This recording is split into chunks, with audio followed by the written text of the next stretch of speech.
삼국지에 나오는 이야기인데 장비의 군사들이 조조의 군사들에게 쫓기고 있었습니다. 다행히 몸을 숨길 수 있는 수풀을 발견해서 장비의 군사들이 수풀 속으로 숨게 됩니다. 이 모습을 보게 된 조조는 장비가 숨어 들어간 그 수풀에 불을 질러서 장비의 군사들을 모조리 불태워서 죽일 계략을 꾸미게 됩니다. 그래서 조조의 군사들이 장비가 숨어든 그 수풀에다가 불을 놓게 되는데 그 때문에 이제 장비의 군사들은 꼼짝없이 불에 타서 죽을 처지에 놓이게 됩니다. 그런데 그 순간 하늘에서 검은 구름이 피어오르더니 난데없이 장대 같은 소나기가 쏟아지는 바람에 그 불이 전부 다 꺼져버리는 겁니다. 그 때문에 장비의 군대를 전멸시킬 수 있었던 절호의 찬스를 놓치게 된 조조가 이런 말로 탄식을 했다고 합니다. 지자막 여복자. 지자는 복자를 절대로 당해낼 수가 없다는 겁니다. 아무리 지략이 뛰어나고 지혜로운 사람이라 할지라도 복받은 사람한테는 못 당한다는 겁니다. 그런데 사람들은 대부분 이런 상황에 복이라고 말하기보다는 보통은 운이라고 말하지 않습니까? 행운받이다, 운 좋다 이런 식으로 생각하잖아요. 소위 요즘에는 운빨이라는 말을 쓰지 않습니까? 운빨 좋은 사람이 성공한다는 겁니다. 그래서 자신의 인생을 점괘나 운빨에 거는 사람들이 의외로 많이 있습니다. 심지어 하나님을 믿는다는 믿음의 사람들조차도 운빨을 쫓아서 점이나 운세에 자신의 인생을 맡기는 겁니다. 여러분, 복은 누가 주십니까? 하나님이 주시죠. 다 아시잖아요. 그런데 귀신이 점괘로 알려주는 운세가 운빨이 복이 아니라 하나님이 말씀으로 알려주시는 것이 바로 우리가 꼭 받고 누려야 될 진짜 복인 것입니다. 여러분 믿으십니까? 그런데도 2023년에 실제로 기독교 사회문제연구원이 전국의 만 19세에서 34세까지 개신교인 남녀 1000명을 대상으로 조사를 해봤습니다. 소위 기독교 청년들, 교회 다니는 청년들에게 물어본 거예요. 그랬더니 점과 사주, 타로를 접해본 경험이 있다는 응답자가 무려 45.4%나 되었다고 합니다. 우리나라 기독 청년들의 무려 절반가량이 미래에 대한 불안을 해소해 보겠다고 점괘, 운빨에 자신의 운명을 내던지고 있는 겁니다. 그런데 그게 어찌 비단 청년들만의 문제겠습니까? 우리들의 닥친 현실의 문제 아닐까요? 여러분 오늘 이 자리에 나오신 여러분 가운데도 이 말씀을 듣고 뜨끔하신 분이 있으실지 모르겠는데 여러분 요즘은 점을 보는 스마트폰 어플도 그렇게 인기라고 합니다. 아침이 되면 오늘의 운세가 알림으로 스마트폰 첫 화면에 띠링 하고 올리는 거예요. 오늘은 동쪽으로 가면 귀인을 만날 것이다. 오늘은 해산물이 들어있는 음식을 먹으면 탈이 난다. 오늘은 붉은색의 옷을 입어야 애군을 피할 수 있다. 등등 매일매일 그날의 운세를 알림으로 띄워주는 겁니다. 심지어 어떤 사람도 있냐면 스마트폰 그 운세 앱에서 오늘은 남쪽으로 가면 화를 당한다는 점괘 알림이 딱 뜨자 교회가 남쪽에 있으니까 주일인데도 교회 안 나갔다는 사람도 있습니다. 실화예요, 여러분. 여러분 오늘부로 당장 점집 찾아다니는 거 끊으시고 점 보는 어플도 싹 다 삭제하시기 바랍니다. 여러분 사람은 이렇게 인사할까요? 점 보지 맙시다. 여러분 웃으시지만 오죽하면 교회에서 예배드리면서 점 보지 말자는 인사를 하겠습니까? 그만큼 기독교인들 중에 점 보는 사람이 많다는 거예요. 여러분 점괘가 잘 나온 사람이 운빨 좋은 사람이 복받은 사람이 아닙니다. 하나님의 말씀대로 사는 사람이 복받은 사람인 겁니다. 바라옵게 우리 모두 점괘와 운에 자신의 운명을 맡기는 것이 아니라 하나님의 말씀에 자신의 인생을 맡기는 진짜 복 있는 사람들 다 되시기를 주님의 이름으로 축원합니다. 그런데 시편을 시작하는 첫 단어도 바로 복 있는 사람으로 시작하고 있습니다. 인간은 시편 150편에 수록된 파란만장한 생사고락과 희노애락을 겪으며 살고 있지만 그럼에도 불구하고 이렇게 사는 사람이 복 있는 사람이라고 가르쳐주고 있습니다.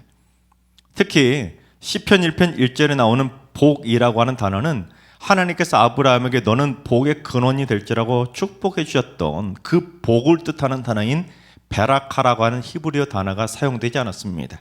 시편 1편의 첫 단어는 아브라함에게 주셨던 복인 베라카가 아니라 에쉐르라는 단어입니다.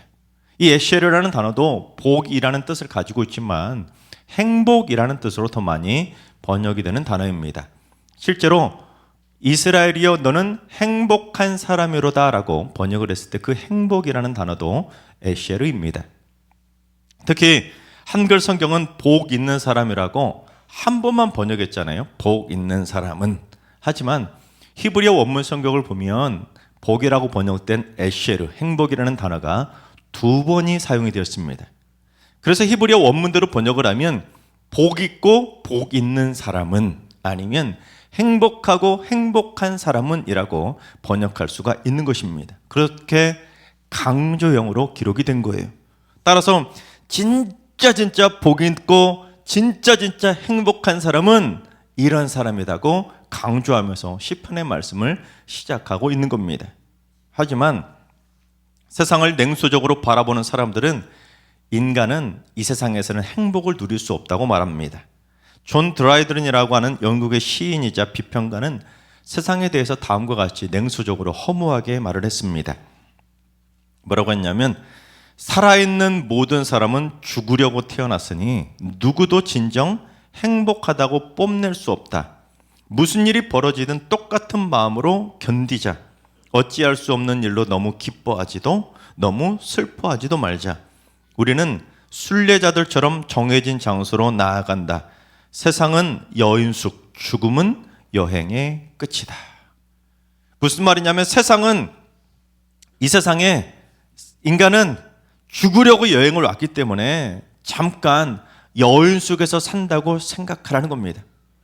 그래서 이 땅에 사는 동안 너무 행복할 생각도 하지 말고 너무 기뻐할 생각도 하지 말고 그렇다고 또 너무 슬퍼하지도 말고 무슨 일을 만나든지 어디에 살든지 어떤 일 하든지 간에 그냥 한평생 이대로 견디며 살다 죽으라는 겁니다.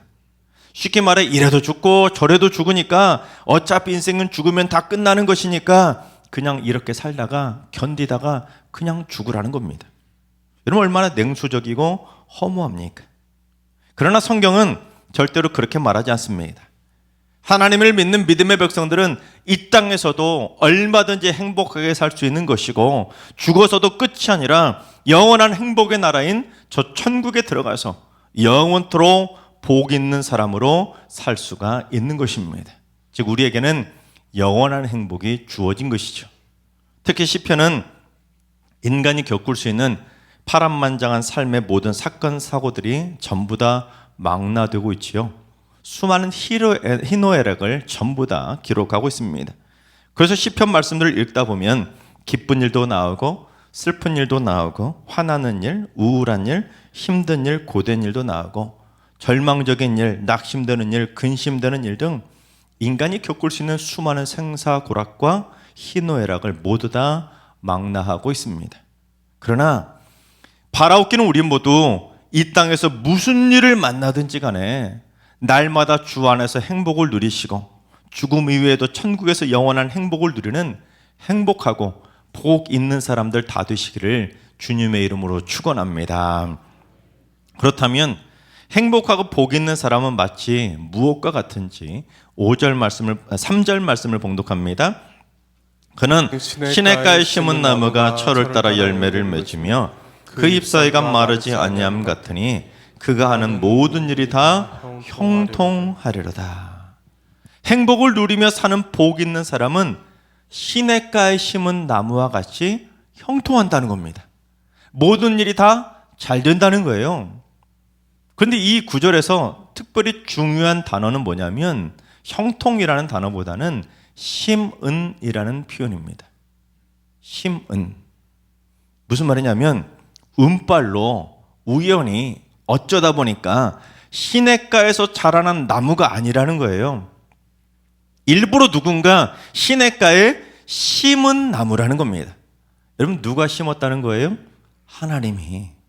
하나님이 우리를 시냇가에 심은 나무처럼 축복의 나무로 우리를 심어 주셨다는 겁니다. 일부러.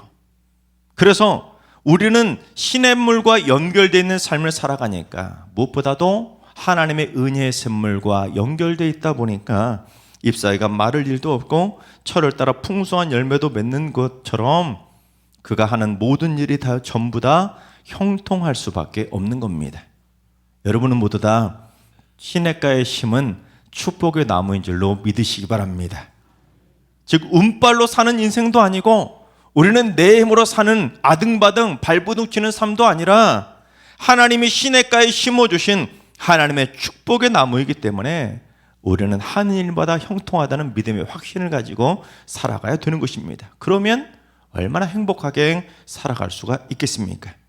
그래서 하나님이 시냇가에 심어주셔서 하나님이 주시는 복을 받은 사람은 이 세상에서 아무리 운빨이 좋고 아무리 점괘가 잘 나온 사람이라 할지라도 절대로 하나님의 복을 받은 사람을 당해낼 수가 없는 것입니다. 바라옵기는 우리 모두 하나님께서 시냇가에 심어주신 축복의 나무들 다 되시기를 주님의 이름으로 축원합니다. 그러나 악인들은 무엇과 같은지 4절을 봉독합니다. 악인들은 그렇지 아니하며 오직 바람에 나는 겨와 같도다.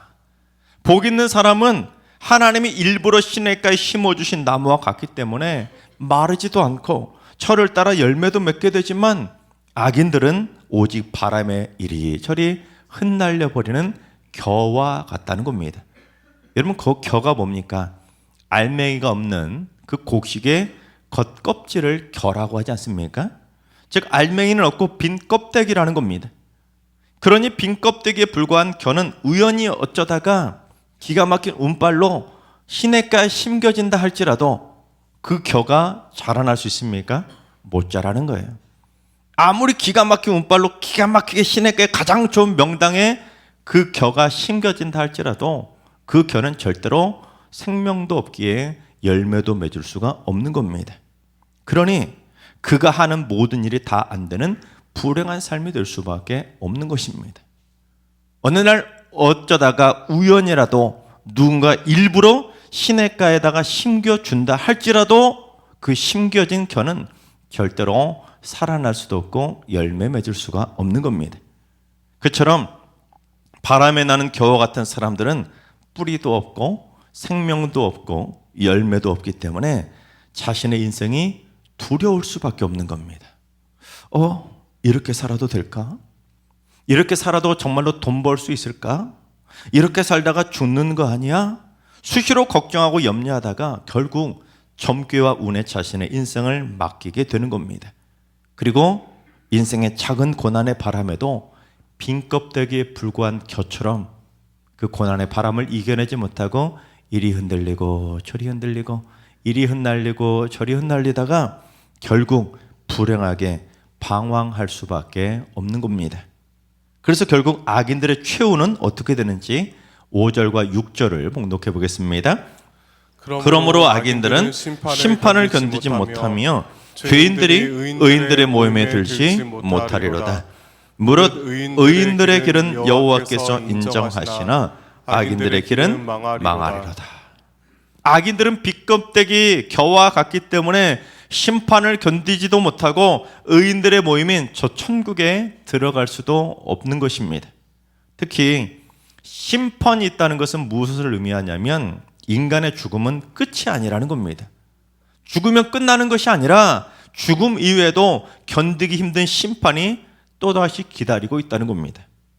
또한 의인들의 길은 하나님께서 인증해 주시는 형통의 길이지만 악인들의 길은 결국 심판을 받기에 영원한 패망의 길인 것입니다. 그렇습니다, 여러분. 여러분 앞에 펼쳐져 있는 길은 두 가지 갈림길이 놓여 있습니다. 어떤 길로 가시겠습니까? 1번, 하나님께서 시냇가에 심어주신 축복의 나무가 돼서 일평생 형통을 누리며 행복하게 살다가 천국에 들어가서 영원한 행복을 누리는 복 있는 사람의 길을 걸어간다. 그게 1번의 길이에요. 2번, 바람에 나는 겨와 같이 일평생 불행을 겪으며 불안에 떨다가 결국 망하는 패망의 길을 걸어가고 죽어서도 견디기 힘든 지옥의 심판을 받는다. 여러분은 어떤 길을 걸어가시겠습니까? 정답은 1번이죠. 다 아시잖아요, 여러분. 우리 옆 사람에게 이렇게 인사할까요? 복 있는 사람 되세요. 바라옵기는 우리 모두 이 땅에서 하는 일마다 형통하고 죽어서도 천국에 들어가 영원토록 행복하게 살 수 있는 진정한 복 있는 사람들 다 되시기를 주님의 이름으로 축원합니다. 자, 그렇다면 지금부터 그렇게 복 있는 행복한 사람으로 살 수 있으려면 우리가 삶 속에서 어떻게 살아야 될지 한번 살펴보겠습니다. 첫째, 복 있는 사람은 악한 만남을 멀리해야 하는 것입니다. 1절을 봉독합니다. 복 있는 사람은 악인들의 꾀를 따르지 아니하며 죄인들의 길에 서지 아니하며 오만한 자들의 자리에 앉지 아니하고. 복 있는 사람은 세 가지 악한 만남을 멀리하라는 겁니다. 끊어내라는 거예요. 특히 1절에는 꾀라는 단어가 나오지 않습니까? 여러분, 꾀가 뭡니까? 꾀. 이 꾀가 사실은 좋은 의미로 사용되는 단어가 바로 꾀입니다. 그래서 국어 사전을 찾아봐도 꾀를 뭐라고 풀어놨냐면 이를 잘 꾸며내는 묘한 생각이나 수단이라고 정의합니다. 즉, 남들이 잘 생각해내지 못하는 기가 막힌 묘수를 지혜로운 꾀라고 그렇게 정의를 하는 겁니다. 그런데 그런 지혜로운 꾀도 선한 사람이 사용하면 좋은 용도로 사용이 되어서 많은 사람들에게 이득을 주고 많은 사람들에게 보탬이 되지만, 악인들이 꾀를 꾸미게 되면 어떻게 됩니까? 그 악한 꾀 때문에 결국 다른 사람들에게 피해를 입히는 악한 용도로 악용될 수밖에 없는 겁니다. 그러니 악인들이 아무리 그럴싸한 악한 꾀를 꾸미면서 우리 함께 하자고 막 유혹을 해도 절대로 그런 악한 꾀를 따라할 생각을 하지 말라는 것입니다. 그처럼 악한 꾀를 단호하게 끊어낸 분이 누굽니까? 바로 예수님이잖아요. 예수님이 광야에서 40일간 금식하실 때 악한 마귀가 꾀를 부리며 예수님을 유혹하지 않았습니까? 40일 동안 금식하며 배가 고프실 때 기가 막힌 타이밍에 마귀가 딱 나타나서 돌을 떡으로 만들라고 예수님을 유혹하지 않습니까? 또한 성전 꼭대기로 예수님을 데리고 가더니 여기서 떨어지면 하나님의 천사를 명해서 너 받아줄 텐데 떨어져봐 하고 하나님마저 시험하지 않습니까? 또한 자기에게 엎드려 경배하면 천하 보이는 모든 것을 다 주겠다고 또다시 유혹했지만 예수님은 마귀의 그 악한 꾀를 따르지 않고 단칼에 그걸 거절하신 겁니다. 다음으로 죄인들의 길에 서지 말라는 겁니다. 여기서 말하는 죄인들의 길이라는 것은 세상 사람들이 쉽게 찾는, 선호하는 크고 넓고 쉬운 길을 의미합니다. 즉, 죄인들이 가고 있는 세상에 크고 넓고 쉬운 길로만 가지 말라는 겁니다. 그래서 복 있는 사람은 죄인들이 가는 그런 길이 아니라 예수님이 말씀하신 것처럼 우리를 생명으로 인도하는 좁은 길, 좁은 문, 십자가의 길로 걸어가야 되는 것입니다. 마지막으로 오만한 자들의 교만한 자리에 앉지 말라는 겁니다. 그런데 예수님을 따르던 예수님의 12제자들은 어떻게 했습니까? 서로 예수님의 좌우편에 앉게 해달라면서 서로 오만한 자리에 앉겠다고 교만하게 서로 다투며 시기 질투하지 않았습니까? 어찌 그게 예수님의 제자들만의 문제겠습니까? 오늘날 우리도 서로 높아지겠다고 오만한 자리에 앉으려고 하지 않습니까? 그러나 예수님은 어떻게 하셨죠? 오히려 종처럼 제자들의 발을 씻겨주시면서 낮아지도록 그들 앞에서 몸소 낮아짐의 모습을 실천해 보여주신 것입니다. 그렇습니다. 오직 예수님처럼 악인들의 꾀를 따르지 않고 단호하게 거절하시기 바랍니다. 멸망으로 인도하는 죄인들의 크고 넓은 쉬운 길이 아니라 생명으로 인도하는 좁은 길, 좁은 문, 십자가의 길을 걸어가시기 바랍니다.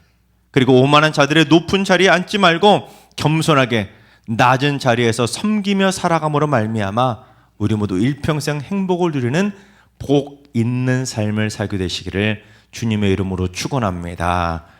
둘째, 복 있는 사람은 말씀을 즐거워하며 늘 가까이 해야 하는 것입니다. 2절을 봉독합니다. 오직 여호와의 율법을 즐거워하여 그의 율법을 주야로 묵상하는도다. 복 있는 사람은 하나님의 말씀이 너무너무 즐거우니까 주야로 그 말씀을 묵상할 정도로 하나님의 말씀을 늘 가까이 하는 사람이라는 것입니다. 그런데 많은 그리스도인들이 어떻게 삽니까? 여러분 매일 날마다 말씀 묵상하시나요? 매일 하루도 빠지지 않고 하나님의 말씀을 읽고 계십니까? 여러분 많은 그리스도인들이 하나님의 말씀을 즐거워하면서 말씀을 묵상하고 말씀을 공부하는 것을 매우 힘들어합니다. 여러분 그러죠? 솔직히 그러잖아요. 그리스도인이라면 반드시 해야 하는 건 알겠는데 정작 막상 하는 건 힘들어합니다. 왜냐하면 하나님의 말씀을 묵상하고 공부하는 것을 하지 않으면 안 되는 고되고 힘든 의무라고 생각하기 때문입니다. 그러다 보니 늘 부담감만 늘어나다가 계속 뒷전으로 미루는 일이 돼버리는 겁니다. 성경 읽어야 되는데, 이번에는 성경 공부 꼭 들어야 되는데, 내가 이제 그래도 집사 되었는데, 권사되고 안수집사되고 장로 되었는데, 내가 그래도 직분 받았는데, 올해는 꼭 성경 일독은 좀 해야 되는데, 해야 되는 건 알겠는데 막상 하는 건 힘들어하는 겁니다. 직분 받을 때 숙제 내드리잖아요. 성경 일독하십시오. 하지만 막상 처음에 몇 주는 읽지만 시간이 지나면 슬슬 이제 레위기의 장벽에 부딪혀 그만 포기하지 않습니까? 하나님의 말씀을 주야로 묵상하고 말씀을 묵상하고 공부하는 것을 하지 않으면 안 되는 고된 의무라고 숙제라고 생각하면 부담스럽고 힘들어서 못하게 되지만 그리스도인으로서 하지 않을 수 없는 즐거움이라고 생각하고 즐겁게 주야로 말씀을 묵상하고 수시로 하나님의 말씀을 늘 가까이 하며 직접 공부하다 보면 지금껏 맛보지 못했던 말씀의 꿀맛을 맛보게 되는 것입니다. 여러분 행복을 누리고 형통을 맛볼 수 있는 복 있는 사람의 길이라는 것은 젊게나 운빨을 따라가는 길이 절대로 아닙니다. 악인들을 따라가는 길은 더더욱 아니지요. 오직 하나님의 말씀을 즐거워하여 주야로 말씀을 늘 가까이 하는 말씀의 길이 바로 우리를 형통하게 해주는, 우리를 행복하게 해주는 진정한 축복의 길인 것입니다. 하나님께서 사랑하시는 여러분, 이번 주가 구정 명절인데 여러분 혼자서만 복 있는 사람 되지 마시고 여러분 온 가족이 자손대대로 복 있는 믿음의 가정을 세우시기 바랍니다. 이를 위해 절대로 점괘나 운을 따라가거나 악인들을 따라가는 멸망의 길을 걸어가지 마시고 하나님의 말씀을 즐거워하고 늘 가까이 함으로 말미암아 일평생 말씀의 꿀맛도 많이 맛보시고 말씀이 가르쳐주는 생명의 길로만 똑바로 걸어가시기 바랍니다. 하나님이 시냇가에 심어주신 축복의 나무가 돼서 여러분의 모두 다 일평생 사시사철 마르지 않고 풍성한 열매도 많이 맺으시고 하는 일마다 전부 다 형통한 복을 많이 받아 누리시기 바랍니다.